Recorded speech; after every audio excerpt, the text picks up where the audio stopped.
Buenas tardes y bienvenidos a esta tercera jornada en conmemoración o para celebrar el Día del Cómic, que fue el pasado lunes. Pero como ya he dicho los 2 días anteriores, la idea de la fundación a la que represento es aprovechar toda esta semana para celebrar aquel día, la Semana del Cómic. También digo lo que dije ayer, o sea, si te gustan los cómics, todos los días del año son el Día del Cómic. Pero bueno, se ha escogido el 17 de marzo como fecha oficial, pero bueno, ayer, hoy, mañana hay que seguir trabajando y hay que seguir, en cierta manera, peleando por aquello que te gusta. A ver, voy a tratar de ser lo más riguroso que no he sido los últimos días, porque si no, al final pasa lo que pasa. Lo primero, dar las gracias a la Fundación por eh, auspiciar, patrocinar, por dar cancha a que esto se siga haciendo, que llevamos unos cuantos años celebrando el Día del Cómic. A la Cátedra Cultural Moebius por dar el soporte teórico y académico que le faltaba en nuestro país al cómic, sobre todo para todas las personas que quisieran pues eso, estudiarlo de una forma dentro de la universidad, que era algo que antes no se podía hacer o tenía que hacerlo en otro idioma y en otra universidad. A la Santa Cruz Comic por seguir haciendo cosas. Dentro de 2 meses habrá ahí una actividad, digamos que más grandita, aunque se han estado inaugurando cosas esta misma semana, el mismo lunes, con motivo del Día del Cómic. A la librería del Maldito por seguir dando soporte técnico, por este sistema o por cualquier otro sistema flautico, ya lo he estado hablando con Gonzalo. Y también quiero dar las gracias, porque si no, no estaría hablando con la persona con la que voy a hablar hoy, por los esfuerzos que ha hecho la sectorial del cómic, el Ministerio de Cultura y Patrimonio, si no recuerdo mal, y al conglomerado que fue este año Angoulême por darnos la oportunidad, no solo porque España fuera el país invitado, sino darnos la oportunidad, más allá del pabellón donde se celebraban las actividades, de organizar una suerte de soirée, de reunión, donde todos los que teníamos algo que ver de una forma o de otra nos reunimos. Y eso siempre es agradable porque es la oportunidad donde conoces gente y donde no solo saludas a todos los que conoces, que es que en esos momentos cuando te das cuenta de lo mayor que eres, pues conoces prácticamente a todo el mundo, sino siempre te encuentras con gente que no conoces y eso siempre es agradable. Y este es el caso particular de la persona con la que voy a hablar hoy, que, bueno, pues entre guionista que conoces, dibujante que conoces, editor que conoces, pues hay gente a quien no conoces. Y entonces, bueno, pues la persona en cuestión, que se llama Monse Mazorriaga, voy a decirlo bien, estaba con otra dibujante. Y bueno, pues todos, digamos que todos estamos en el mismo sitio. En ese momento no hace falta, aunque la acreditación de Angoulême es enorme, porque es muy grande, no hace falta grandes presentaciones. Y bueno, pues nos pusimos a hablar fuera y salió la conversación y empezamos a conversar. Y bueno, ya a mí personalmente, aparte que yo puede que sea muy simple, pero hay cosas en las que me fijo mucho y a mí me gustó mucho la tarjeta que me dio ella. O sea, esta cosa que van a ver aquí, que no sé si la verán. Pero además no es la clásica tarjeta de visita, es muchísimo más. Además, se lo digo claramente, o sea, en Angoulême tienes que ir con tarjeta de visita. Es como un requerimiento, por mucho que estemos en el siglo XXI y estemos en Francia, que es un país muy avanzado para muchas cosas. Y me gustó además lo que hago siempre, que es el hecho de cuando conoces a alguien te pones a investigar lo que hace esa persona. Y me gustó mucho el trabajo que hacía esta persona. Y después, en la conversación que tuvimos, Monse desmitifica eso de que si no haces las cosas en un determinado momento ya no puedes hacerlas. A ver, es cierto que hay cosas que se hacen mejor con 20 años que con 40 o con 50 o con 60, eso es innegable. Pero yo creo y será también porque vivo en un país donde jubilarte no significa que tu vida se termine, porque hay muchas veces que la gente piensa así, aquí no. En los países nórdicos, además, la gente tiene como una segunda vida ya planificada antes de que se jubile o se retire. Yo creo que siempre hay tiempo para poder hacer cosas si uno se organiza bien y si uno evidentemente sacrifica otras cosas, que es el caso de la persona con la que voy a hablar. Entonces, después de esa presentación que trataba de hacerla lo más condensadita posible y sobre todo tratar de ser fiel a la persona con la que voy a hablar, lo primero de todo es muchas gracias por aceptar la invitación. A vosotros por ofrecérmela. Buenas Pero tardes. es el trabajo, o sea, yo una cosa de la que De las pocas cosas que me siento orgulloso es que yo en el último Angoulême me pasé 4 días con el mismo discurso, en castellano, en inglés y con mi mal francés en francés. O sea, traté de no cambiar ese discurso. Y además los principios de la fundación son muy claros y cualquier persona que se meta en la página web, que ahora mismo los puede leer castellano, en inglés y en francés, están para quien quiera verlo. Entonces, mi obligación, mi deber y mi obligación es tratarle de darte a ti, a personas como tú, o a la chica que estaba contigo, o a la persona con la que estaba conmigo, a Inés, que yo estaba en ese momento un poco tutelando, que ayer tuve un encuentro con ella, presentándola a editores, autores, a guionistas, porque es lo que considero que se tiene que hacer, pero en realidad la labor de la fundación es esa. Y aparte, amén de lo que tú me dijiste, después me metí en la página y empecé a ver las cosas y me pareció tremendamente atractivo porque, sobre todo en la época en la que estamos, porque desgraciadamente hay gente, o sea, hay gente que no aprendió cuando la censura era oficial, o sea, instaurada por el régimen. Y hay gente que nunca ha tenido censura que parece que está queriendo tragar con ella sin saber lo que significa la censura oficial. Es así de simple, así de claro. O sea, yo no sé qué es peor. No sé qué es peor. Si el que la ha vivido sabe que es mala, pero porque le interesa ideológica o económicamente quiere que vuelva, porque son los dos esquemas, en este caso económicos, más que ideológicos, porque para mí las ideologías se cayeron cuando se cayó el muro. Y de eso han pasado muchos años. O sea, si había una ideología, si había ideologías en el mundo, cuando se cayó el muro, se demostraron que ni las de un lado ni las de otro eran válidas, eran simplemente eso, castillos en el aire. Pero la- los condicionantes económicos siguen estando ahí. Y hay gente que tengo claro que le interesa que haya censura, porque así no se podrán decir determinadas cosas. Pero que la gente que no la ha vivido tenga la tamaña osadía de pensar que no es tan malo, me parece todavía más peligroso. Eso es lo que me parece peligroso, porque los otros, más pronto o más tarde, se van a morir, porque muchos ya no cumplen, con la edad que tienen, están en un, digamos que en, en un segmento que desgraciadamente estás más sujeto a eso. Pero la gente que tiene 15, 20, 25, 30, 35 años, teóricamente están todavía, les queda mucho por contar. Y esos son para mí los más peligrosos. Y después el hecho de que toques, bueno, esto que estamos viendo, que es lo primero que mandaste, que tiene que ver con la historia del cine, con los Lumière, con Georges Méliès y con otra persona a la que tú vas a nombrar, o el hecho de que estés, eh, el caso de Orlando, que es una historia que me encanta, o que también reivindiques el papel de la mujer, o sea, cuando ahora encima estamos otra vez con la cantinela de cuál es el papel de la mujer en la sociedad, y tú dices, perdón, o sea, más lo dije ayer hablando con Inés y lo digo hoy, o sea, ¿cómo que cuál es el papel? O sea, el papel está claro desde el principio. Otra cosa es que haya gente que se haya pasado los últimos, ni se sabe, los últimos siglos tratando que la mujer no pinta en la sociedad, pero el papel de la mujer para mí está muy claro, como está muy claro el hombre. Entonces, tanto por el hecho de que eres la viva imagen de que se pueden empezar a hacer las cosas tiempo después, como el hecho de que estés tocando los temas que estés tocando y de la forma que lo estás tocando, sinceramente me parece una persona tremendamente válida, sobre todo en el momento en el que estamos viviendo. Pues también hay gente que ¿será que yo también tengo mi edad? Y las prisas son malas consejeras. Hay gente que quiere correr, correr y dice, no, no, tranquilízate porque mejor que hagas poco bien que mucho mal. Pero encima, el hecho de que le des voz y altavoz a eso, a creadoras que han estado ocultadas porque interesaba, cuando además, es que aquí se cuenta la historia, y los primeros que lo confiaban en el cine eran los Lumière.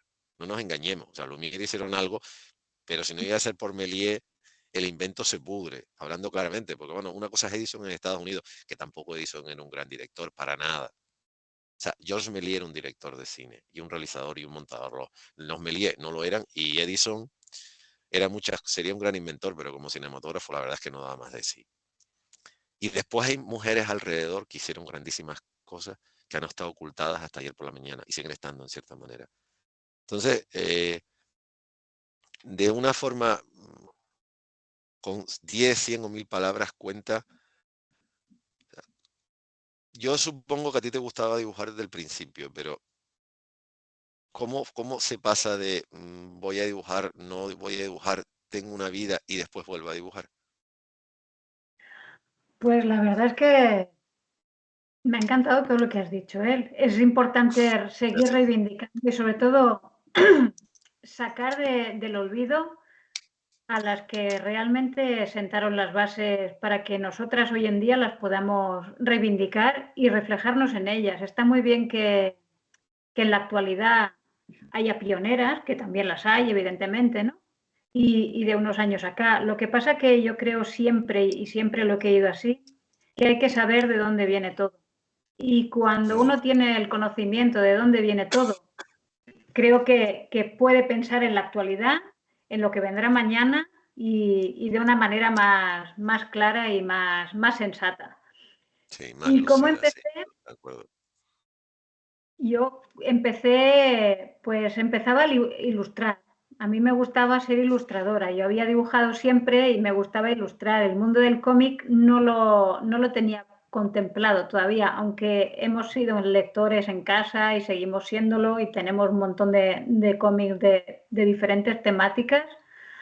Pero el mundo del cómic me parecía más atractivo el mundo de la ilustración, cuentos ilustrados, álbumes y tal. Ujú, Y, y me vino la oportunidad de hacer un libro ilustrado que lo hice con una editorial muy pequeñita y empecé también a participar de manera colaborativa, sin ningún tipo de salario, en un pequeño magazine infantil que tenía que hacer pequeños guiones y eran de una página. Y me parecía, y ahí pensé, pues no está mal, es una manera diferente y de narrar, ¿no? También, porque al fin y al cabo el cómic es narración.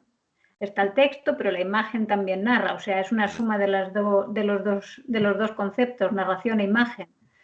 Y a partir de ahí, pues me salió la posibilidad de dibujar a Nelly Bly. Una editorial buscaba dibujante, no conocía a Nelly Bly, la desconocía totalmente y investigué sobre Nelly, me compré un libro de Capitán Swing porque eso también, aunque ya los últimos libros que he hecho, las últimas novelas gráficas, ya son guiones al 100% míos, los dos primeros sí que tuve guionista, tanto en Nelly Bly como en Una mujer, un voto. Y aún ujú, así siempre me interesa como son personajes reales, personajes que han existido. Yo creo que está muy bien ficcionar un poco en el guión, pero para mí es importante que los personajes sean reales, hayan hecho algo, tanto sean masculinos o femeninos. Evidentemente siempre priorizaré que la mayoría o la gran mayoría sean femeninos o los que lleven el hilo conductor sean ellas. Eh, Siempre, pues lo que te comentaba del libro del Nelly Bly o Una mujer, un voto, que la protagonista es Clara Campoamor, ujú. la sufragista española, pues siempre me interesa indagar en su persona y empecé a leer un montón de bibliografía sobre ellas y relatos que ellas habían escrito, ¿no? Y sus experiencias, pues de Nelly Bly, todos los viajes que estuvo de reportera en México, el conocidísimo ingreso en el Blackwell, creo que era el centro mental de Nueva York, para cambiar las normativas y lo consiguió. Estuvo también en la Primera Guerra Mundial de reportera, o sea, un personaje a finales del siglo XIX y principios del XX impresionante, porque rompió también con todos los estereotipos. Y luego, pues eso, indagar sobre los personajes y leer mucho sobre ellos. Y yo creo que a partir de ahí se pueden crear grandes historias. Y es eso, o sea, me metí con Nelly y a partir de Nelly me surgió Una mujer, un voto y quedé finalista en un premio de guión y pensé, pues quizás tampoco está tan mal, ¿no? Ujú, Y ujú. como soy lectora ávida y leo un montón, fui probando y la verdad es que me gusta que no, ahora que también trabajar para otros o tener un guionista no lo descarto, evidentemente, pero creo que es una manera de darle globalidad a absolutamente todo, ¿no? Le das el texto que tú quieras darle, el perfil del personaje y luego ya la manera de trabajar, ¿no? Que yo creo que se acompaña todo bastante. Ujú. Eh, en el, a ver, este encuentro se engloba dentro de lo que se llama Encuentros con Autoras, que es una actividad que no comencé yo. O sea, esto es una iniciativa de la fundación desde hace casi un lustro.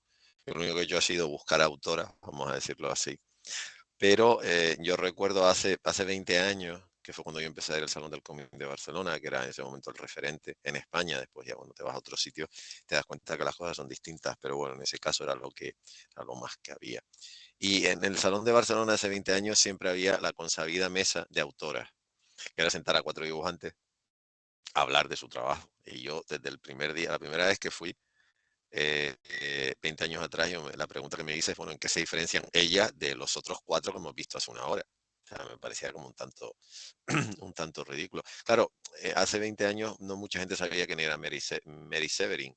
Sabían quién era su hermano, pero no quién era ella, por poner un ejemplo. Y la lista sería todavía muchísimo más larga, pero bueno, siempre me acuerdo de esa mujer porque siempre me ha encantado, siempre me encantó lo que hizo. Las cosas han cambiado, evidentemente, porque las cosas han cambiado. Pero ahora mismo, en el momento en el que estamos, donde se ha vuelto, donde se han... O sea, están tratando de que retrocedamos, pero me parece a mí que no lo van a conseguir más allá de... porque el mundo ya no es el mismo. Pero tú consideras que en el momento en el que vivimos, una autora con la femenina, ¿tiene las mismas posibilidades de publicar que un autor o todavía el mercado, los editores, el mercado, la propia sociedad sigue viendo el trabajo de una autora con un filtro distinto al trabajo de un autor? Uf, yo creo que también depende del mercado o de la editorial, no sé, o del perfil editorial, ¿no? Yo creo que actualmente creo que sí, que más o menos están bastante equiparables. Aún así, yo creo que depende mucho de las editoriales, ¿no? Es como todo, yo creo que depende de la temática que hagas o incluso del dibujo que tengas también. Hay muchas editoriales que el tipo de dibujo pues no encaja, pero vaya, no sé, yo no creo que no. Yo creo que más o menos hoy en día tanto autoras como autores están bastante a la par en ese sentido. Somos minoría todavía, aunque no lo parezca, somos una minoría muy, muy grande. Mm. Porque No, yo me he dado cuenta, a ver, en los Artis Alley, por ejemplo, bueno, el último Artis Alley de Santa Cruz, que fue bueno, pues después está, por supuesto, ya una cosa tan más tonta como Angoulême, o el año pasado cuando estuve en Bruselas, pero después estuve en Bruselas en septiembre y en octubre estuve en Santa Cruz con la Artis Alley, había 92 autores y yo creo que fácil, el 75% eran chicas, por ejemplo, en ese caso, y no todas, además, no todas dibujaban manga. No, había ilustradoras que el manga, vamos, tenían alguna cosa, como había ilustradores que también tenían manga, pero en realidad había bastantes chicas que no solamente era manga o anime. O sea, yo lo que creo es que, no sé, ahí yo creo que es un poco también la inercia eso de muchísimo tiempo, pues que realmente los que figuraban eran simplemente varones. Yo sinceramente es lo que pienso. Eh, ¿Qué técnica? A ver, digo porque estoy viendo esto, que este es un libro que tengo encargado, lo que pasa es que ya lo iré a recoger cuando vuelva a aterrizar en nuestro país. ¿Qué técnica usas? Porque es como, no sé, por lo menos las cosas que he podido ver, sobre todo las páginas que me has mandado, que vamos a ver aquí, y sobre todo esto que me mandaste un montón de páginas además, por una nada disimulada preferencia, pues vamos, soy la persona que lleva el área de cine de la fundación, por eso te las pedí. ¿Qué técnica utilizaste, por ejemplo, para hacer esta historia, donde se mezcla eso, donde se mezcla París, se mezclan los Lumière, se mezcla eh, la Torre Eiffel, donde se mezcla Méliès, donde se mezcla, no sé, toda esa vale. amalgama de lo que supuso sobre todo además el cine pues a partir de principios del siglo XX? ¿Qué técnica pictórica te refieres Sí, o cómo sí, sí, trabajo? sí. Yo trabajo totalmente manual. Yo hago el storyboard a lápiz, todo a lápiz. Luego calco en papel de acuarela grueso para que me absorba el agua de un gramaje alto y un poco granulado porque me gusta que se vea el grano, un grano medio. porque si no, si es muy liso, no. Me gusta que la acuarela se note y luego acuarela. Acuarela y lápiz. En el caso de esa obra queda perfecto, o sea, porque le da esa, Todas son digamos iguales, que ¿no? esa reminiscencia, digamos, precisamente porque es una cosa, pues, vamos a decir, de manera decimonónica, de esos finales del siglo XIX, principios del siglo XX. Eh, por ejemplo, esta misma historia que está publicada en España, bueno, esto es la famosa llegada del tren a la estación, esta secuencia que cuando la gente la veía en la carpa, pues esto se proyectaba en una carpa, o sea, no había cines como tal. La gente salía pensando que el tren les iba a arrollar. Y en realidad es eso, es una cámara fija y un tren que viene. O sea, ni siquiera no existe ni siquiera un movimiento de cámara, ni manual, ni manual, ni técnico ni artístico. O sea, el objetivo ni se abre ni se cierra y la cámara no se mueve, la cámara se queda quietita. Es totalmente, todo muy, muy teatral. ¿Cuánto tiempo te llevó a hacer esta obra? Porque no sé cuántas páginas son, creo que son un montón. Ya, pues yo Son tengo un montón, pero vamos. ciento bastantes, no me acuerdo el número, pero Por eso. que, mm,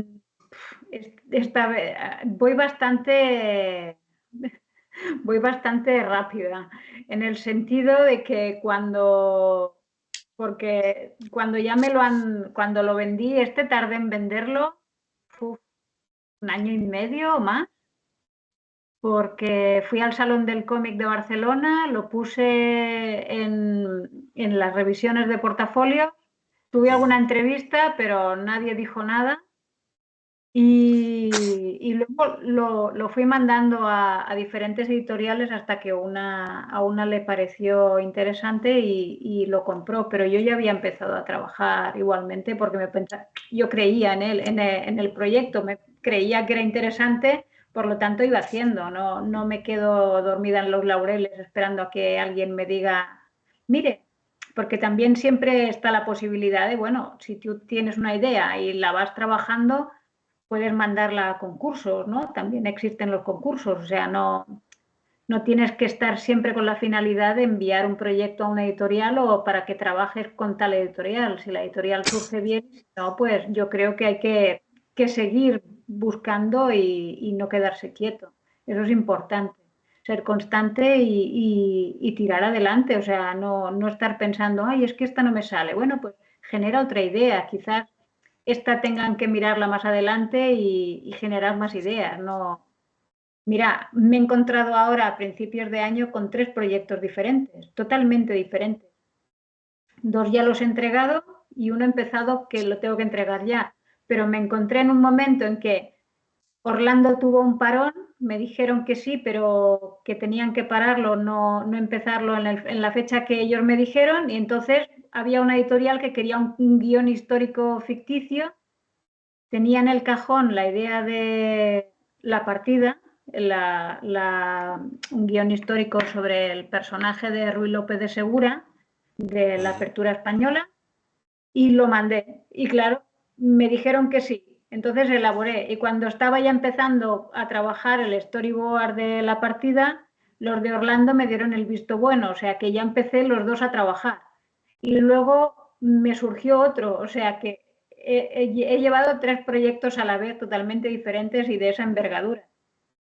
O sea que he hecho 3 guiones y tres Ujú. proyectos enteros. Y estoy Eh, terminando el último.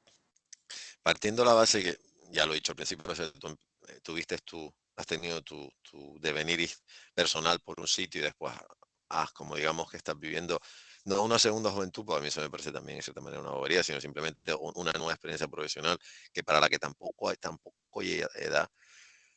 ¿Tú consideras que el hecho de que ya te hayas metido en este negocio con cierta edad, sobre todo con cierta perspectiva de cómo funcionan las cosas, te ha dado más, no te voy a decir si seguridad, pero sí tranquilidad a la hora de abordar las cosas? ¿O simplemente siempre te has planteado las cosas así? Porque todo esto que has estado hablando, la misma forma que tienes, evidentemente a ver, y eso es una cosa que cuando hablas con autores que llevan menos tiempo trabajando, cuando te los encuentras, por ejemplo, en Angoulême, en Angoulême hay gente que te oye hablar en castellano, por ejemplo, y te pregunta. Claro, ellos no tienen acreditación, tú sí, entonces, bueno, te preguntan, me pasó el año pasado, de hecho, este año me pasó, pero también me pasó el año pasado, y entonces, bueno, claro, te ven, estás a otro nivel, o sea, llevar acreditación en Angoulême ya funciona de otra forma, para empezar no tienes que hacer las colas que tiene que hacer la gente normal, ya eso ya de por sí digamos que es una ventaja, pero después se supone que si llevas, en este caso, llevas, como nosotros que llevamos una acreditación profesional, todavía estás en un estadio superior. Y entonces, tú oyes a veces las preguntas que te hacen y o sea, yo recuerdo que cuando era mucho más jovencito, hombre, todo lo quería no para ayer, sino para antes de ayer en muchos aspectos. Pero cuando tú estás, estas cosas que estás comentando y por lo que yo he podido, o sea, por la trayectoria que yo he podido ver, está claro que tomas las cosas de otra forma. O sea, no, y eso es lo que tú has dicho, o sea, si crees en tu idea, desarrollala porque una vez que esté terminada es cuando realmente la puedes vender. No es lo mismo vender 10 páginas que vender 80.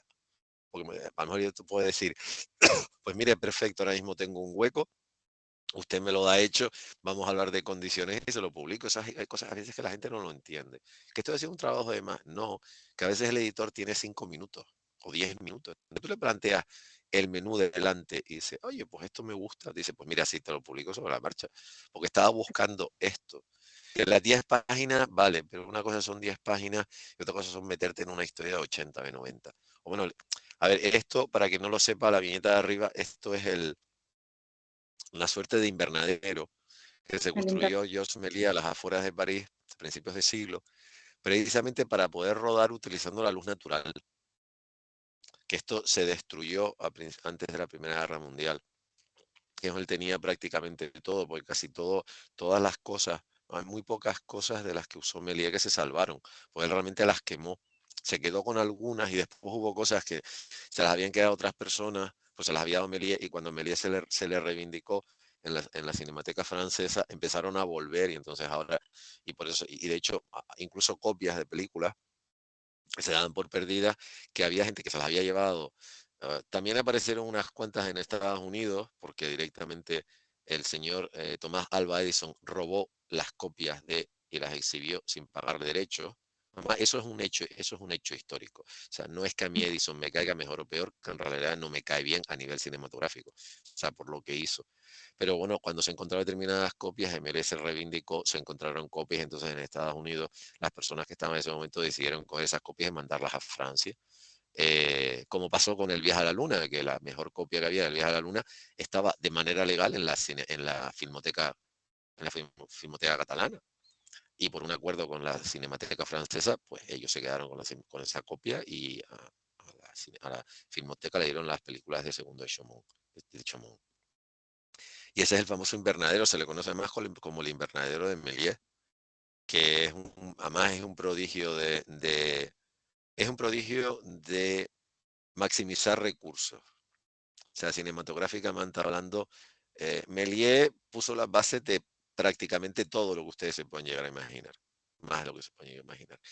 Eh, yo he estado mirando, pues ahora tú tienes que decir quién es la señora que sale en esta historia. Yo tengo un cómic ahí detrás, pero creo que lo digas tú. Pero hay muy poco material publicado sobre ella. ¿Cómo conseguiste Pues documentarte? sí, luego descubrí que había un cómic importante sobre una biografía sobre Alice Guy Blanchet. Y yo es que Espérate un momento, lo tengo aquí. Espérate, es este, morada, sí, sí, Alice Guy. sí, Y, sí, y yo vi el Huerto de las Coles, que me fascinó. Hacía muchos años que lo había visto sí, sí. y me parecía algo fantástico. Y las hadas y eso, y también era como muy creativa. Y, y bueno, ella era secretaria de Gaumont, ¿no? Si no me equivoco. Sí, sí. Y por es lo que te contaba antes, ¿no? Yo intento bueno, intento no, todos los personajes que salen en el cómic son reales, pero lo que Ujú. intento es que encajen a la perfección, aunque sean algunos son americanos, otros son europeos, la mayoría, pero intento que todos casen en esa franja de tiempo, ¿no? O sea, en esos años en los que sucede la historia. Y Alice, más o menos, aunque jovencita, me parecía un personaje interesante de ponerlo junto a Méliès, como que los dos Ujú. trabajaban a la par. Y entonces era hacerle el guiño también y darle un poco el prestigio, aunque hay poco material sobre ella, yo creo que bien se merecía estar ahí porque tanto ella como Méliès, para mí eran dos magos, o sea, hacían magia con... En Francia hay más cosas. Si te pones, bueno, de hecho, esto es una historia francesa también. Gaumont, para quien no lo sepa, los estudios Gaumont son de los primeros estudios cinematográficos que se montaron en el mundo y siguen existiendo, de hecho. O sea, son de los mayores. Eh, pues tiene un símbolo, el símbolo es una G, muy bonito, como una especie de flor alrededor. Es muy Muy, decimonónico, muy modernista. O sea, de hecho, el diseño de Gaumont es totalmente modernista. Es uno de los grandes estudios de los grandes estudios europeos y por ende de los grandes estudios mundiales. Fue uno de los primeros, eh, junto no, me parece que norteamericano, uno de los más antiguos es Universal. Y después está el Svenska Film Institute, que es el instituto, o sea, el estudio sueco, que también es muy antiguo, también es de 1905. Son de los estudios más antiguos del mundo. Y en cuanto a esta mujer, hay mucho material en Francia, porque además hay una fuente de documentación que no suele ser fácil de conseguir. Tienes que hablar con la universidad, que son las tesis doctorales. Por ejemplo, de Méliès hay infinitas. O sea, yo no quiero ni pensar las que puedo llegar a ver. Además, a Méliès se le descubrió cómo se le descubrió y entonces todavía están buscando en la Cinemateca Francesa copias de Méliès. O sea, todavía están pateándose el mundo a ver si en medio de ninguna parte encuentran alguna de las películas de Méliès que se dan por perdidas, porque creo que él hizo como 500 y se han recuperado aproximadamente unas 300. Algunas ya se dan por perdidas porque además el nitrato de plata se degradaba, pero otras, yo sigo teniendo la teoría de que hay muchas películas que se dan por perdidas que están en colecciones privadas y de ahí no salen, eso también lo tengo claro. Además, cómo seguramente. funcionaba el cine en aquellos momentos. Y de esta mujer también hay tesis. Lo que pasa es que es un personaje que se le conoce muy poco, porque realmente es que yo creo que hasta la década de los 70, 80, una de las pocas mujeres de las que se les conocía, y no por sus valores profesionales, sino por su consideración ideológica, es Leni Liechtenstein, la Oh, famosa, sí, me fascina. Me he la leído, famosa, tengo este personaje aquí dentro, me provoca muchísimas preguntas. mm, Y me he no, leído no, es las un dos personaje tremendamente ambiguo en totalmente. cuanto a ver, independientemente de que ella llegó un momento, esto para que, o sea, a ver, ya que estamos hablando de mujeres, de mujeres, Leni, como se le conoce en el argot, es la responsable de de uno de los baluartes cinematográficos e ideológicos del nacionalsocialismo obrero alemán, Sí, sí. Triunfo del Espíritu, hecha a finales de los años 30. Hizo varias, ella era actriz y después se pasó a dirigir y fue una señora con un poder en cuanto a lo que era la industria cinematográfica alemana dirigida por el Tercer Reich alemán con un poder prácticamente absoluto. O sea, Totalmente. y del Führer de Joseph Goebbels, que era el ministro de propaganda, el responsable de propaganda del Reich, y de buena parte de la industria. Sí, sí, Eh, incluso ella era la que hacía también de actriz, sí, las sí, escenas. y ella montaba, era directora de fotografía, era directora de fotografía, era Todo. montadora, hasta ponía la música si hacía falta, y de hecho su influencia es tan grande que, a ver, Lenny volvió a ser, no reivindicada, sino volvió al tablero de juego en 1977 cuando se estrenó La Guerra de las Galaxias, porque hay la secuencia final, la entrega de las medallas, está absolutamente no copiada, sino más que copiada, es milimétrico. O sea, la diferencia, bueno, de hecho los Stormtroopers no dejan de ser Stormtroopers, era como se llamaba a las tropas de asalto alemanas. O sea, digamos que los parecidos dejan de ser más que razonables. Pero la entrega, o sea, el plano, cuando se ve el momento en la plaza, o sea, el Yavin, donde le van a entregar la medalla a Han, a Luke y después a Chewbacca, que eso sale solamente en los cómics cuando Leia se sube encima de una silla para poner la medalla de Chewbacca, que también a Chewbacca le ponen su medalla, que la gente no lo sepa. El objetivo, o sea, la cámara está situada en el mismo sitio donde Lenny lo hace en Nuremberg. En Nuremberg son miembros del ejército, en este caso de la guardia personal del Führer, en dos grupos con un pasillo central, y la cama de George Lucas está colocada en el mismo sitio, los soldados rebeldes están colocados en el mismo sitio y todos exactamente igual.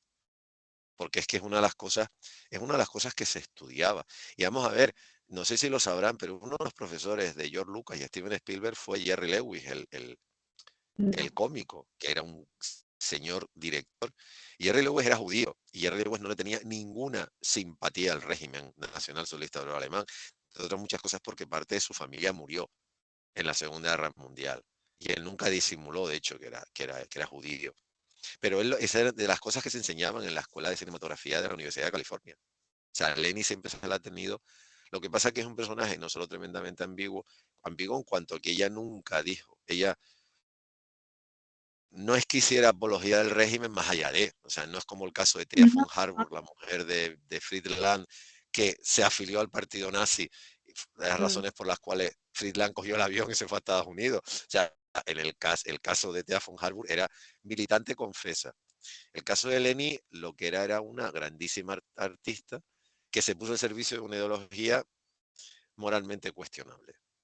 Pero sí, pero es otra de las, que encontró una vía es para otro de los poder hacer personajes. lo que Sí, estaba y le esa es la daban segunda parte. absolutamente todo y entonces no quiso perder la oportunidad, pero realmente ahí te puedes cuestionar, sabiendo lo que es, puedes estar ahí tranquilamente. Es que Claro, cuando... ese es exactamente, eso es lo que Sí, tienen sí, razón en cuestionarlo. O sea, igual que el hecho de que el caso de que Alice Guy siempre haya estado eclipsada por pues, todos los hombres, empezando por el estudio en el que estaba. Bueno, y es cierto que a partir de los años 60, fundamentalmente en Francia, que Francia aprende de sus errores, a partir de los años 60 se le empezó a reivindicar y bueno, en los últimos 50 años es un personaje, pues evidentemente que sobre todo piensen que además el cine en Francia es como el cómic, es una suerte de religión. Entonces, y además lo cuidan muchísimo y evidentemente sobre todo lo que es suyo, aunque sea tarde, digo, a Méliès lo olvidaron hasta que lo encontraron en la estación de Montparnasse.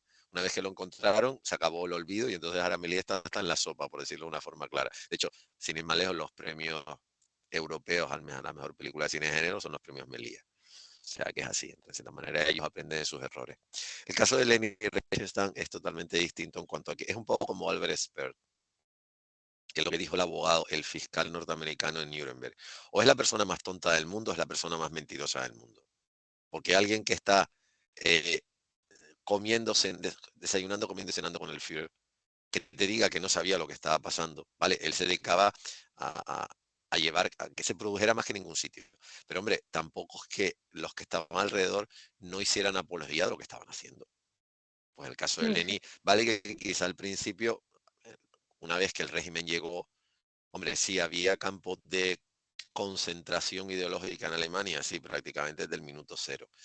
Pero bueno, no fue hasta la noche de los cristales rotos donde realmente se metió, creo que fueron a 20.000 alemanes en campos de concentración, que no de exterminio, por una cuestión ideológica y religiosa. Y eso ya Leni estaba dentro del sistema. Y entonces ya se sabía. Que muchos volvieron después a casa, vale, pero ya se sabía. Lo que pasó en el 43 en Auschwitz-Birkenau, vale, eso quizá le quede un poco lejos a Leni, pero no lo que pasó en Alemania del 35, 37 y 39. O sea, vamos a ver. Entonces, pero en cierta manera lo de Leni es un poco, y no la estoy salvando, porque creo que tiene su parte de No, culpa. no, pero te crea mucha dualidad, te crea muchas, Sí, sí, muchas... sí, sí. Es que es más ¿sabes? importante crear. Sí, O sea, yo creo que Yo me he leído creo que los 4 libros que he publicado de ella. Y de hecho los tengo por ahí, en una de esas estanterías están puestos. Eh, yo creo que ella dejó de mirar para otro lado con tal de salirse con la suya. Sí, sí, yo creo que Eh, tan mayor como o era sea, y seguía haciendo un montón de cosas y extremadamente peligrosas para su edad, la verdad. Yo no, y creo con que un era una... régimen además que hoy era amigo tuyo y mañana no. O sea, por mucho que tuviera la protección de quien tenía, pero en realidad las cosas no eran así. Entonces yo creo que es ese creador que es esa persona que dejó sus principios a un lado con tal de salirse con la suya. Y de hecho, las 2 grandes películas de ella, que son documentales, eh, o sea, técnicamente hablando son prodigiosos. O sea, tenía un manejo de la cámara, de dónde situarla y después cómo montarla. La verdad es que era en ese aspecto era increíble. O sea, si ella hubiese estado en el mundo norteamericano, hombre, no sé si hubiese llegado a tener, evidentemente no, pero depende, porque también si hubiese trabajado con los artistas unidos, las cosas eran distintas, porque una de las fundadoras era una mujer, o sea que, y con Mary Pickford al cargo, las cosas eran como eran. Pero a mí cuando te pones a ver la historia de las mujeres que han hecho algo en el cine, realmente se pone como ejemplo a Alice Guy y se pone como ejemplo a Lenny. Digo, ya ni siquiera el apellido, sino solamente a Lenny.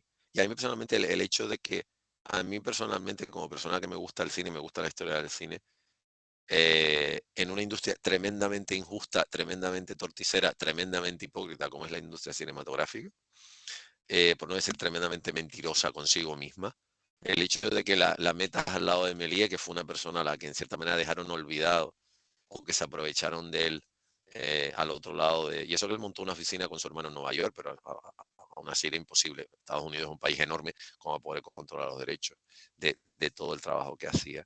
Me parece un acierto que pongas eso, los Lumière, que nunca creyeron en su invento, dentro de una Francia post Exposición Universal de 1899, con esa Torre Eiffel con la que yo está exactamente, la perspectiva que tengo es la misma que tuve yo hace un mes y medio que estuve paseando por ella, tal cual la sacas tú.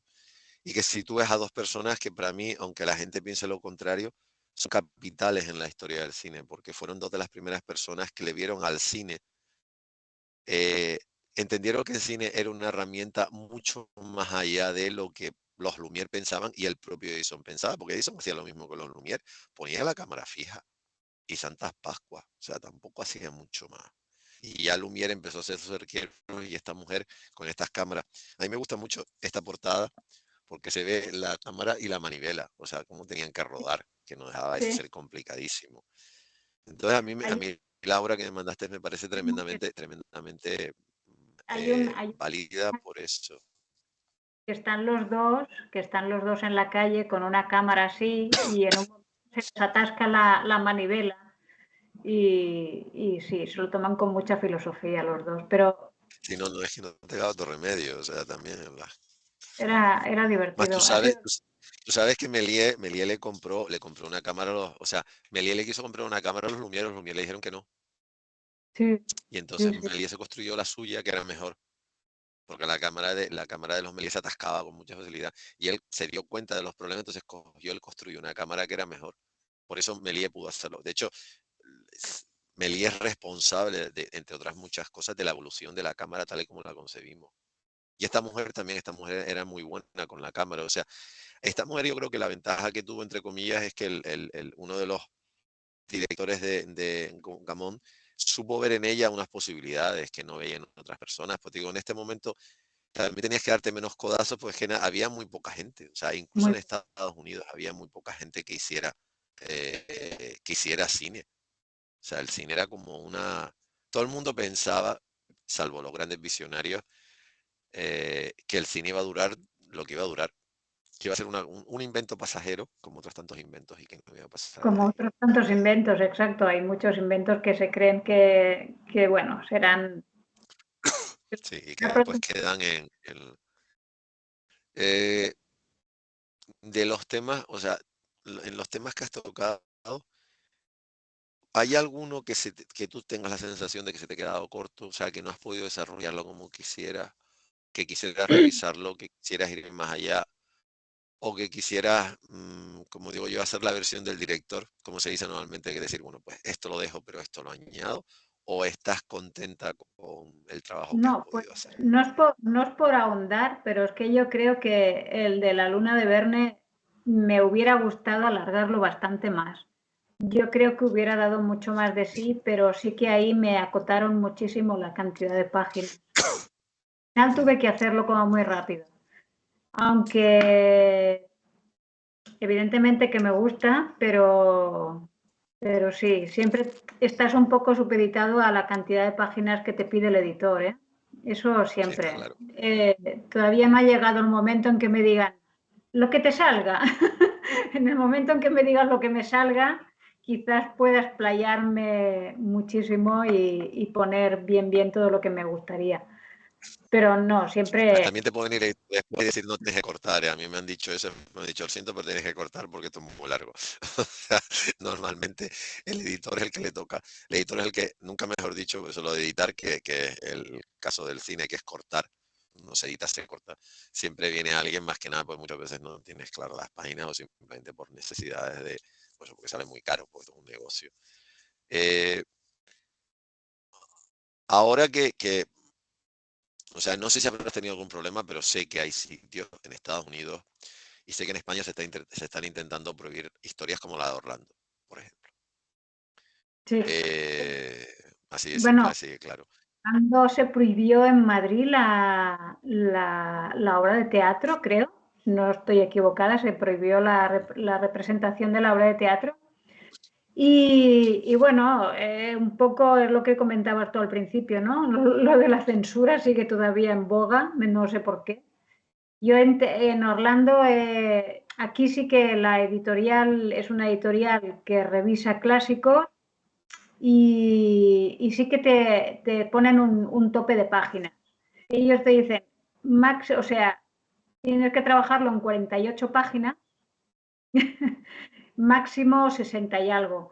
Y yo me puse el reto de hacerlo con las 48, sacando realmente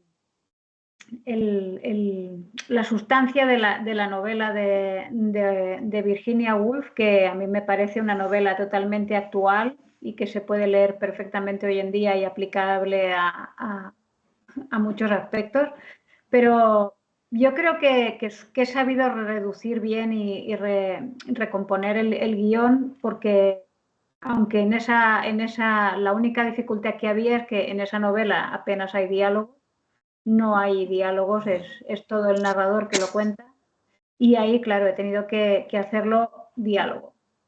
Diálogo de Orlando con los pocos personajes que salen, pero es un diálogo de pensamiento, ¿no? O sea, es el propio Orlando que casi habla en voz alta. Pero ahí sí me ha gustado, claro, evidentemente plasmar toda la novela hubiera sido interesante, pero es un reto. Y yo creo que marcarse retos también es interesante y es necesario, porque si no al final, si te dicen adapta esta novela y la tiene, ahora estoy con la propia escritora, estamos adaptando una novela juvenil de ciencia ficción y es bonito trabajar con ella y cómo estamos adaptando, ¿no? Porque ella es muy descriptiva y mucho de pensamientos y sentimientos y tal, que se narran en la novela y cuando tú tienes que ponerte a trabajar para transformar todas esas emociones en diálogo, ahí es donde está el reto, Sí, ¿no? el kit de la Y a mí cuestión. Sí. de los retos me.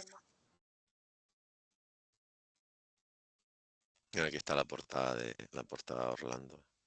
A mí me parece la historia me parece una historia apasionante. O sea, no entiendo por qué la quieren censurar, porque entiendo por qué la quieren censurar, o por qué la están consiguiendo censurar, pero en realidad me parece absolutamente absurdo. O sea, no. Es preciosa, o sea, la novela tal cual es que es una lectura genial, o sea, es ahí, es una historia de amor esta novela, la verdad. A mí me parece que sí, que es fantástica. Pero, a ver, entre que la autora era muy contestataria para la época, no nos engañemos, que Sí, también hay sí, que claro. entender. en el que está. Y yo lo que sí te puedo decir como persona que está metido en todo esto es que tú haces los trabajos que escoges, los escoges para que la gente que se los lea acabe pensando. O sea, ¿tú eres consciente de eso? ¿O simplemente los escoges porque te gustan y ya está? Porque ya sea la Luna de Verne, ya sea Orlando, ya sea cualquier una de las historias que ha podido hacer, todas tienen un trasfondo humano, sentimental, histórico, que obligan que la gente, digamos que obligan que Sí, la gente se enfrente con su propio fantasma.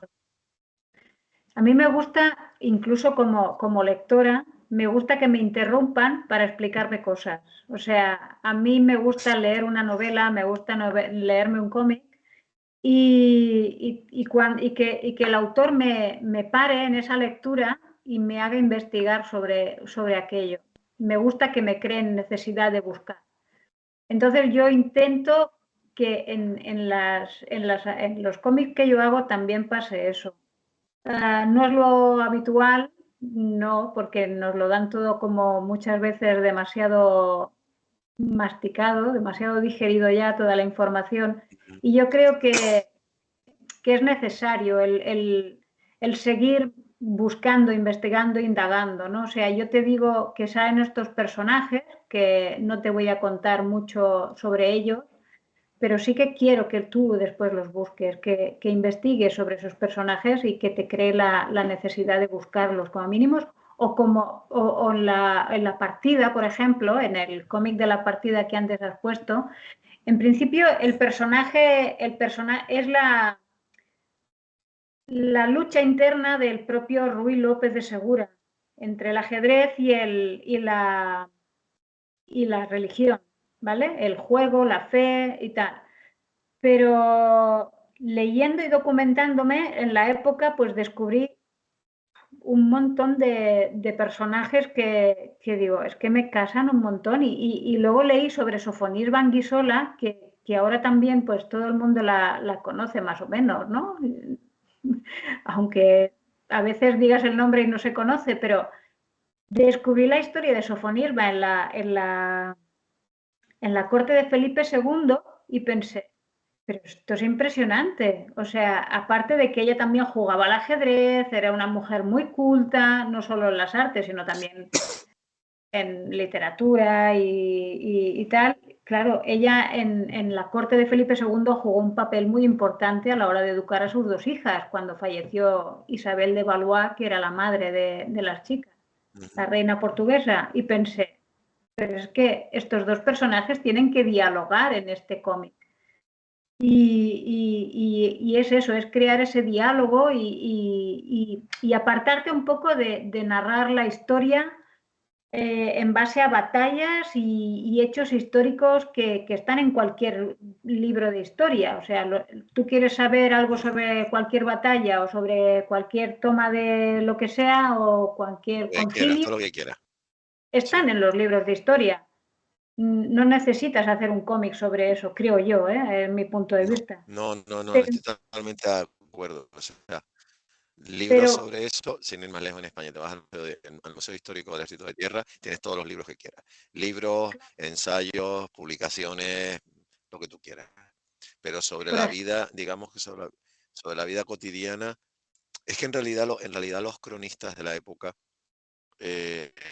no solían. Yo he tenido la oportunidad de hablar con historiadores, sobre todo con un historiador en la Universidad de León, que tenía una estrecha relación con la dirección del colegio mayor en el que yo viví en mi etapa universitaria. Este señor decía que uno de los grandes problemas de los historiadores en nuestro país ha sido que siempre se han ido a eso, a los grandes fastos, pero no han sido capaces de dar una visión más cercana, porque en realidad, o sea, daban una visión de que los reyes estaban, eso evidentemente cuando se dice Madrid, Villa y Corte, es que la corte estaba lejísimo de la villa, o sea, la corte siempre sí, estaba afuera, y a sí, ver, sí, sí. estando en que el Escorial está muy lejos, o sea, hoy el Escorial está lejos de Madrid, pero hace 400 años era otro mundo. Aranjuez está lejos de Madrid, hace 400 años también estaba lejísimo. O sea, la corte estaba como una especie de torre de marfil, de torre sagrada, donde a que solamente un selecto grupo de personas podían acceder, y la villa era la gente, pues donde vivía la gente en unas condiciones muy malas. Es lo que ahora viene a ser, lo que ahora viene a ser en Madrid. Y en realidad no hay, no, salvo determinados libros de literatura, y además en nuestro país también el tema de la literatura, eh, o es, nunca se ha terminado de contar, nunca se ha terminado de contar realmente, por lo menos yo, hasta donde yo he podido ver, lo que hacía la gente normal, incluso la gente que estaba en la corte. O sea, en la corte te queda, debe haber, yo qué sé cuántos tratados sobre el conde duque de Olivares, pero no sobre el secretario del conde duque de Olivares, por ejemplo. Por un Claro, ejemplo pero estúpido. esa es la historia interesante. Entonces me leí también un poco Sí, el papel de las mujeres en la corte, ¿no? ¿Qué papel tenían? Y a mí me ha gustado eso, a partir de un cuadro que en realidad Mussini en 1800 y algo pintó un cuadro sobre la partida de ajedrez que sucede en el cómic. Y a partir de ese cuadro yo estuve investigando y es eso, y yo quería que durante esos 2 días en los que sucede la historia era una corte en la que cada uno tenía su función y había más personajes, o sea, que sí, pero en una corte hay sirvientes, están las niñas, también estaban las 2 niñas, ¿no? Y a mí me ha interesado sacar esas 2 niñas que en realidad son 2 personajes históricos reales también, o sea, ahí está, y que claro, evidentemente cuando sucede la historia, Sofonisba ya se ha ido a Italia, ya se fue, creo que eran 2 años antes o algo así, pero es una mujer que les ha dejado una huella inmensa porque las ha educado junto con su tía, pero ella llevaba todo el peso de la educación de las 2 infantas. Entonces me interesaba que eso, que una corte estaba también llena de mujeres con un papel importante, a pesar de todas las restricciones y de que tenían que jugar su papel y tal, ¿no? Y que no seas muy fiel a la corte, ¿no? Porque yo no soy ni católica ni, ni fiel a los reyes ni historias de estas, pero claro. me gusta contar la historia. Yo creo que la historia es muy importante, pero la historia hay que saber verla desde muchos puntos de vista. Y es Es que interesante eso es fundamental. porque esta edición la saca una editorial española que es conocida por sus libros, sus cómics, son de batallas, o sea, son batallas 100%. Y cuando pidió el guión buscaba un guión de historia un poco ficticio, se lo presenté y le pareció fascinante, le gustó mucho la historia y pensé, es que o sea, es totalmente el polo opuesto a la línea editorial que es de batallas, de grandes guerras, de grandes políticas, de, ¿sabes? Las batallas que te lees en cualquier libro de historia. Y Claro, pero yo que, creo que también, yo creo que ese es el acierto del editor también, de encontrar algo, porque lo que es innegable es que el mundo editorial, aunque no es cierto, no es cierto, eso que se han cansado de decir, de que todos los cómics de superhéroes son solamente para varones, eso es mentira, porque eso es no, mentira. Eso es un estereotipo que se ha casi ha implantado la propia industria, como no sé si como para defenderse de que no entrasen mujeres en el mundo del cómic, cuando además ya en los años 70 había editoras mujeres en Marvel y en DC. sí, sí, Por lo tanto, las decisiones no eran las mismas y el punto de vista no era el mismo. Es cierto que hay muchos temas que por ejemplo, que supuestamente trajo debajo del brazo el manga, que es mentira. O sea, el manga no trajo nada, el manga trajo lo que trajo, pero ya había muchas historias antes contadas. Lo que pasa es que estaban contadas de aquella manera, muchas veces era a nivel de literatura, no a nivel de cómic, o publicadas, por ejemplo, en Francia, pero en España no se publicaban porque no había un mercado. O no se les daba la oportunidad, porque es que no hay un mercado. No, es que si tú no lo ofreces, ¿cómo lo vas a saber? Muchas veces claro, es eso, a veces la historia es ofrécelo, que de primera atada, vamos a ver, ya la gente se ha olvidado, pero cuando se empezó a publicar manga en serio en España, la primera fueron 4 colecciones. O sea, primero se publicó Akira, que pasó de aquella manera en comparación, Pero después cuando se publicó ya lo que era el número de grapa, que no era ni siquiera el número de grapa, que eran los tomitos, aquellos tomitos que publicaba Viz a principios de los años 90, empezaron con 4 colecciones, no empezaron con 30. Porque había que ver, aparte que era mucho más caro, había que ver cómo iba a reaccionar el mercado. Y a partir de ahí se pueden publicar y claro, 10 años después la situación había cambiado exponencialmente. Porque una cosa era el anime, pero el anime era una cosa por la que tú no pagabas en realidad, tú tenías la tele y te lo veías, pero el cómic tenías que comprarlo. Entonces, en realidad es eso. Y yo a veces pienso que también hay gente que tiene la capacidad de decir, bueno, pues esto como nadie se espera que yo lo publique, pero para que me lo publique el del frente, lo publico yo y ya estoy abriendo otra línea, estoy captando otro segmento de público, que eso puede ser, a mí me parece en ese aspecto, o sea, es un acierto que más te ha beneficiado. A ver, como autor que soy y tú, como autores que somos, no solemos hablar de nuestros proyectos, pero vamos a ver, si alguien ahora te viniera y te dijera, puedes hacer lo que quieras y da igual que sean 50, que sean 200 páginas, que también puede pasar, sobre todo si lo haces en Francia.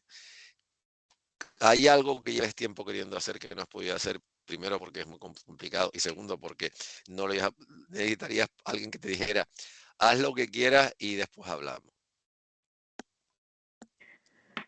Pues tengo varias cosas en el cajón y siempre un poco va sobre él. Tengo como tres cosas en el cajón. Uno es que yo soy muy fan también de Mary Beard, la historiadora de Roma, la británica, no sé si te suena, Mary Beard, es historiadora, especialista en Roma. Pero también habla del silencio de las mujeres, ¿no? Y a lo largo de la historia. Y a mí eso me ha fascinado. Siempre cuando, a partir de la historia que Telémaco le dice a su madre que se vuelva a sus labores que él manda en casa, ¿vale? O sea, que el hijo le dice a la madre, haz el favor de irte otra vez al telar, que yo soy el hombre de la casa y mando. A partir de ahí hacer un diálogo histórico sobre el silencio de las mujeres a lo largo de la historia, ¿no? A partir de ese hilo conductor.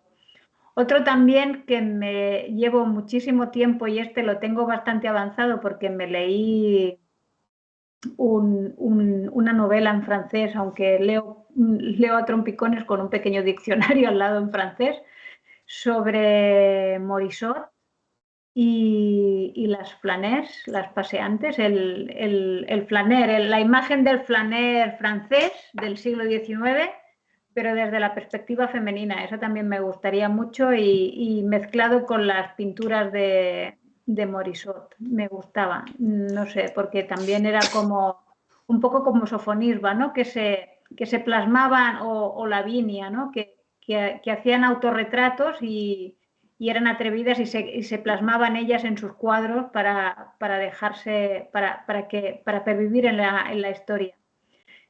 Y algo que me encantaría hacer de verdad, de verdad, de verdad, y es lo que te he estado diciendo de los manuales de historia que no se revisan año tras año, se editan las mismas tonterías, es hacer una historia de España, o sea, hacer la historia de España desde las mujeres, ¿vale? Y me gustaría hacer esa obra que yo creo que debe ser de una envergadura impresionante. Esta yo El creo problema es que, que sí, pero no interrumpa, si consigues hacer eso, a la mañana siguiente podrás ver a los 4 jinetes del Apocalipsis.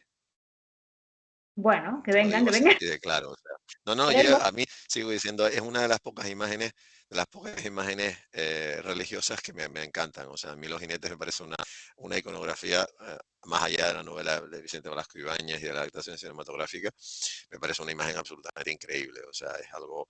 eh, pero si se consiguiera hacer eso, que eso lo único que serviría es para sacarle la vergüenza a una sociedad que digo que todavía en pleno siglo XXI está debatiendo sandeces cuando vivimos en un mundo, en un momento donde lo que hay que hacer es remangarse las mangas y ponerse a trabajar, ya está. O sea, lo siento, pero ya no estamos para tonterías. O sea, la situación no está bien, no va a ir a mejor. Nos enfrentamos a que mañana no volvamos a cerrar el mundo porque hay otra pandemia que se llame no sé qué. Y todavía hay gente que está deshojando a la margarita con consideraciones ideológicas ideológicas de sexo y de religión y de no sé qué, de no sé cuánto, que ya estaban pasadas de moda hace siglos, no hace años, sino hace siglos. Entonces, No lo hace siento, pero la siglos, situación no está. O sea, pero hace yo creo mucho que el mundo tenía que darse cuenta de que no se, o sea, si el mundo quiere avanzar, no se puede plantear eso. Pero en un país como nuestro, donde desgraciadamente se siguen educando a poner de una forma distinta a las hembras, por mucho que se pretenda vender lo contrario, entre otras muchas cosas, porque a las pruebas me remito. O sea, no porque yo me vaya a preocupar de preguntarle cómo se educan, sino por los comportamientos que se están viendo. Igual que te digo eso, te digo que por líneas generales, y yo sé cómo se hace, porque lo tuve que estudiar en una facultad. Tú coges una encuesta y tú sabes que hay positivamente un tanto por ciento que te va a determinadas preguntas la gente te va a decir mentiras. O sea, no es que te vaya a decir, directamente te va a decir una mentira, porque no quiere verse reflejado. Pero eso no significa que un tanto por ciento de encuesta sea válida, y eso no significa que cuando la misma encuesta se repite 4 o 5 años consecutivos, empiezas a pensar que la educación sigue siendo distinta para los varones que para las hembras, si no las respuestas no serían las que son. Es así de simple. Entonces, si eso se hiciera bajo la perspectiva de las mujeres, digo, no te vayas a la corte de Carlos V, Felipe II, Felipe III o Carlos II, no, vete, si quieres, a partir de que, para aquellos ser más contemporáneos, cuando Felipe d'Anjou, Felipe V, llegó a España, que es el primer Borbón que desembarcó en nuestro país, supuestamente con una formación francesa, con una formación más enciclopédica, con otra visión del mundo totalmente distinta, que de eso no han pasado tantos siglos. Hasta ahora, si lo llegases a terminar, a reloj seguido saldrían los jinetes de Apocalipsis, porque todavía nuestra sociedad no es que no esté preparada, es que no quiere estar preparada. Porque si estuviera preparada, mucha gente tendría que darle explicaciones a muchas otras personas de por qué se han comportado como se han comportado con ellos. Yo creo que ese es el problema de la historia en nuestro país, es que nadie quiere que se estudie bien, porque si no la gente empezaría a pensar, o sea, esto que a mí me está pasando ahora, lleva pasando los últimos 300 años y nadie ha hecho nada. sí, sí, por O sea, lo de, supuesto. oiga amigo, ¿sabe usted quién soy yo? Para decirle, sí, la persona que lleva impidiendo, las personas como tú llevan impidiendo que otros nos desarrollemos los últimos, ¿cuántos? 500 años. Ese es el tema. Entonces, pues te digo que si lo hace, vamos, cuenta con mi apoyo, mi beneplácito, y mientras no nos cierren la fundación, el Encantaría. mayor de los apoyos. Es más, Pero, tengo aquí el proyecto Las mujeres que hicieron la historia de España. Y hoy lo voy a mandar por correo. sí, sí, sí, sí. O sea que lo tengo Ya claro. ver, es que a mí me parece realmente indignante que todavía tengamos que estar redescubriendo estas Es que es cosas, eso, o sea, es que parece cuando en mentira. realidad, No, es como sí, un lago de agua estancada que cada vez huele peor. O sea, es que no hay manera de abrir la mente de la gente, no hay manera de... Yo tengo una hija adolescente en pleno bachillerato y eso es, o sea, es horroroso. Los libros, las mm, referencias y las historias, dices, mamá, pero es que cuando me están explicando las cosas, dice, yo ya las sé porque me las has explicado tú o me las ha explicado mi padre. O sea, eh, eh, o porque has los salido, libros, vamos a ver, o porque te has ido fuera. O sea, cuando yo estaba en la universidad, de esto hace muchos años, los Erasmus eran la gente de ciencia, fundamentalmente ingenieros que se iban fuera, porque en cierta manera era la historia, pero ahora todo el mundo se va. Entonces, ¿qué puede pensar una persona, sobre todo una mujer, que se vaya de España a otro país y llegue a ese país y se dé cuenta de todas las ventajas que tiene allí que no tiene en España? Porque es real, o sea, no vamos a poner tópicos y estereotipos, sino coge una hoja de papel y empieza a apuntar. Empieza a apuntar en un sitio, empieza a apuntar en otro. Entonces llega un momento que sale, o sea, y el tema es que la gente no se quiere dar cuenta de eso, la gente ya no está en casita todo el día, y hay gente que se va 2 meses de Erasmus, gente que se pasa un año. Cuando estás en un año en un sitio, comiendo de otra forma, durmiendo de otra forma, bebiendo de otra forma, vistiéndote de otra forma, hablando de otra forma, y comportándote en una sociedad totalmente distinta, es cuando te empiezas a plantear, bueno, ¿y por qué allí se comportan de la forma que se comportan? O claro, sea, es yo tan simple como esto. O sea, saliendo del eh, tema, tengo un hijo en Alemania, está viviendo en la parte de la Selva Negra y no tiene nada que ver. O sea, ha sido un cambio tremendo y hay mm, conciliación familiar con las familias con las que ha tratado. Ah, viven totalmente diferente. A las 5 de ¿Qué me la vas a, tarde qué me vas reunido en su casa, haciendo vida, Exactamente. o en Holanda igual, ¿eh? O sea, en Holanda lo ¿Qué me mismo. vas a contar a mí? Viviendo donde Claro, vivo. O sea, que el día que más tarde llega mi pareja es a las 5:30 de la tarde. Y eso es, Dios, 5:30 hace menos cuarto porque está haciendo algo. Pero si no, hay días que está en casa. El lunes estaba en casa a las 4:10. sí, sí, O sea, claro. es como, o sea, somos un país de eslóganes, pero de cartón piedra detrás no hay nada. Ese es el gran problema. O Sí, sea, sí, sí. vives y sales fuera cuando te das cuenta de todas maneras, eso es una opinión personal.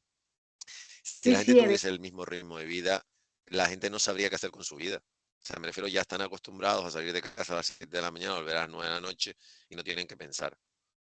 Si estuviesen más tiempo en casa, la situación yo creo que claro. es un poco, yo creo que también en cierta manera ya, pero, y ya con esto lo digo claro, eh, yo estoy tremendamente agradecido porque haya personas como tú que tengan la fuerza, o sea, las agallas y los arrestos de decir lo que dices, de la forma que lo dices, escoger los temas que conoces y plasmarlos, porque para cualquier dibujante, cualquier chica, cualquier chico, pero cualquier artista, pero en este caso cualquier autora que se esté planteando tocar un tema que a lo mejor piense, jo, es que como es de una no sé qué, no, no, o sea, tú eres la prueba viviente, no solo que es que no hay edad para empezar a trabajar en este negocio, en esta industria, sino encima, en este sector, por decirlo claro, por aquello de coger sector sectorial del cómic, sino a la hora de escoger los temas. Entonces, y esto no pretende ser ninguna charla reivindicativa, sino simplemente no perder de vista cuál es la realidad de nuestro país, no perder de vista, que te digo, mujeres ocultas, eh, película absolutamente recomendable, Hidden Figure, la película de las tres ingenieras, entre Sí. ellos la primera ingeniera informática prácticamente de la historia, que terminaron trabajando todas en la NASA, y cómo las trataban de discriminar, pero por ejemplo los propios astronautas confiaban ciegamente en ella. Decían, no, no, si ella dice que sí, yo me subo en la nave, si no, no me subo. ¿Cómo tuvo que ver? Evidentemente hombres, y dijeron, ya está bien. Y cómo al final no solo se les ha reivindicado, sino, a ver, el caso de una de ellas, hay un complejo en la NASA que tiene su nombre. Lo que pasa, Sí. claro, es en la NASA. O sea, desgraciadamente, pues tienes que estar muy metido en esa Hubo, historia. hubo una que pudo subirse con Obama y que le diera un Sí, premio, ¿no? O sí, sea sí, que, sí, no. De hecho, una de las que sobrevivió, precisamente lo que tiene la que tiene un ala en la NASA, un complejo, fue la que Barack Hussein Obama le dio una medalla. sí, sí. Y es increíble, o sea, la capacidad que tenían ellas, que además lo tenían todo en contra, eran mujeres y afroamericanas, no sé qué es peor. Pues no sé qué es peor, que fueras, no sé qué era peor, que fueras afroamericana. Bueno, y eso les invito a que vean la película porque es o sea, una de ellas No, tenía que correr 45 minutos para ir al baño, porque no había un baño para mujeres de color. no En la quieres. época donde había segregación en los baños. O sea, siempre se habla de Rosa Parks, señora absolutamente admirable, por lo menos yo siempre la he admirado, y así estoy tratando de enseñársela, en este caso a mi hijo mayor, lo digo claramente, porque salió en un libro y le he dicho quién era esta señora. Y un poco lo que hizo, él todavía no entiende mucho, pero sí le dije que era famosa por lo que era, por sentarse en una silla, una guagua, fue lo que le he explicado a mi hijo mayor. eh, Había asientos para blancos y negros, pero es que en la América hasta después de la aprobación de la Ley de Derechos Civiles, que es del año 1964, había baños para mujeres y baños para hombres, y en la NASA había baños normales y baños para gente de color, y una de las ingenieras, o sea, una de las personas responsables de que el hombre llegase a la luna, por decirlo clarito, que sí llegó, que no es un invento, no es ninguna película hecha por Stanley Kubrick, por mucho que la gente sí quiera seguir pensándolo, tenía que correr 45 minutos para poder ir al baño. De ida más 45 minutos de vuelta. O sea, hasta que alguien dijo, se acabó. Se acabaron los baños segregados. O sea, hasta los baños estaban segregados en Estados Unidos. Por color, el color de la piel. Y ya encima si eres mujer todavía peor. Entonces, el hecho de que hagas lo que haces me parece, por decirlo claramente, yo estaría más cómodo descansando porque has visto cómo tengo la voz, pero no me quería perder esto porque cuando es eso, ejemplificas lo que yo considero, ejemplificas en un sector muy quejica y muy condescendiente para consigo mismo, que es el sector editorial. Lo siento, es así, que se están dando soluciones ahora, pero han pasado mucho tiempo, que no se dan soluciones más allá. Lo único que yo suelo oír nuevamente, sobre todo a nivel profesional, son quejas. O sea, tú desmitificas eso por tu afán de superación, por el hecho de decir yo quiero hacer esto, y bueno, y ahora que tengo encarrilada una parte de mi vida, voy a seguir con mi vida, y eso es lo que he querido hacer. Y encima tocas unos temas y reivindicas una serie de personajes que, que otra gente no lo haría. Y además lo que tienes en la cabeza, no me extraña nada que dentro de 3 años te aparezcas con una biografía no autorizada de Lenny Rangers también, porque además merecería la pena, o sea, Pues valdría la sería pena. una forma de... Sí, porque además es un personaje, independiente de su ideología, se han hecho cómics de Werner von Braun, también se pone a hacer de Lenny. O sea, yo creo que incluso, por lo que te he dicho, por la ambigüedad, porque una persona es más que, no solamente es una fachada, una persona es poliédrica. Y hay que tratar muchas veces hay que tratar, aunque no te guste lógicamente, entender por qué una persona es poliédrica y por qué ha tenido que adaptarse, ha tenido que hacer lo que sea. Porque ya desgraciadamente ella no está, y lo que se imagino que habrá alguien que lo habrá analizado más en serio. Lo que yo he podido leer, y es una persona que llevo estudiando desde hace muchísimo tiempo, siempre te estrellas con realmente saber cuál era la ideología de Lenin. Siempre te estrellas con eso. Siempre son segundas o terceras opiniones, pero realmente cuál era su ideología. Ella no dejó de Nunca, escrito nunca. per se Claro. nunca. Entonces es muy difícil reinterpretarlo porque te digo, eh, son tus análisis que pueden ser acertados o pueden ser un auténtico desastre y no tener nada que ver con lo que ella realmente pensaba. A ver, yo lo único que espero es que dentro de unos años, dentro de no mucho tiempo, pues tampoco sé lo que yo voy a aguantar aquí, eh, podamos volver otra vez a hablar y que hayas podido desarrollar los temas e incluso haber empezado tímidamente a reivindicar el papel de la mujer en la historia de nuestro país, aunque sean puntos muy determinados, porque eso estaría fantástico. Y además yo creo que las nuevas generaciones, la generación de tu hija, la generación posterior y la siguiente, te lo agradecería mucho porque es una pena que en el siglo XXI todavía las mujeres en España, algunas se estén preguntando, ¿y qué hago yo aquí? Sí, sí, sí, no. Hay que saber y hay que rascar mucho por ahí y no tener problemas para hacerlo, ¿eh? O sea Y no que tener miedo a hacerlo. hoy, Esa es la segunda parte. como mínimo A me ver, habrá servido para aprender. Yo siempre me quedo sí, con no, eso. no, está claro. Eh, Ah, no, yo también, yo eso lo tengo claro. Trabajando en lo que trabajo normalmente, sobre todo a nivel de documentación, aunque se te quede en el tintero, el conocimiento no lo pierdes y mantienes el cerebro ocupado. Yo creo que esa es la parte, eso es lo mejor que tiene. Después bueno, se te- el problema es que al final sueltas diatribas como las que hayamos podido soltar nosotros hoy, pero vamos, tampoco me arrepiento lo más mínimo de tener esa, ni me arrepiento ni tengo ningún reparo en tratar de educar a los 2 hijos que tengo con esa mentalidad porque entiendo que tienen que aprender que el mundo no es blanco y negro, que el mundo sí, hay sí, eso, la vida, el mundo es muy poliédrico y aunque a ti una persona no te caiga bien, ideológicamente hablando, religiosamente hablando, lo que sea, por lo que tú consideres, cuanto menos tienes que sentarte a escucharla siempre y cuando tengas una oportunidad de dialogar y tratar de entenderla, que al final encuentras que no tienes puntos en común suficientes, ¿vale? Pero por lo menos tú has puesto de tu parte, que es lo que yo creo que la gente no hace, que sentarse a hablar. Y si no siempre. haces eso, eso es el gran problema. A ver, aparte de dar las gracias, yo eso quiero dar las gracias a los que están asistiendo a estos encuentros virtuales con motivo del Día del Cómic. Perdonen porque la voz que he tenido ayer y hoy no es precisamente la mejor, pero bueno, uno trata de hacer lo que puede. Gracias a la Fundación, a la Cátedra Santa Cruz Cómic, a todas las personas que trabajan alrededor de este mundo, a las editoriales, a la sectorial, a la oportunidad que le dio el Festival de Almulén a nuestro país por el hecho de estar allí y gracias a eso he podido conocerte y hablar contigo. Y gracias por contarnos lo que nos has contado, por poner, por sobre todo eso, por dar otro punto de vista eh, que yo creo que es muy importante porque al final lo que se trata es eso, lo que tratamos en la fundación es eso, de darle altavoz a todo aquel que tenga algo que contar. Y yo, después de hablar contigo, ya esa noche lo tenía claro, pero después hice siempre trato de hacer cuando llego, por muy cansado que esté, que hacer mis deberes, que es meterme en internet, más tenía tu tarjeta, empecé a ver y dije, ah, pues, a mí esto me gusta. Después nada, volví, me puse en contacto contigo, me dijiste que sí, y este ha sido el resumen.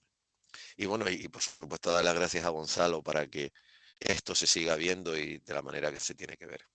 Monse, muchísimas gracias. Espero que sigas trabajando, que en vez de 3 proyectos tengas 6 para hacer, que son lo mejor. Que los puedas presentar algún día en Santa Cruz de Tenerife y también en Angulén, porque yo quiero verte presentar algo en Angulén. Y es más, si estoy allí, me encantaría presentarlo. Eh, Te digo en Angulén, como te digo en Bruselas, como te digo donde sea, pero en este caso Angulén es Angulén. Y, y en nombre de la Fundación, muchas gracias. En nombre mío, a nivel A personal, vosotros. muchas gracias por demostrar que todavía a esta industria le queda cierta esperanza con gente que tiene que tiene la lucidez que tú demuestras con tu trabajo y que tú demuestras hablando. Muchísimas gracias, un placer haber participado y espero que sí, que algún día nos veamos pronto. Eso. Aquí o Y yo donde. les invito a que sigan asistiendo el viernes con un editor chileno que tiene cosas muy curiosas que contar, y el sábado con un autor levantino que también tiene muchas cosas interesantes que contar. Muchas gracias, buenas noches y en principio nos vemos dentro de 2 días.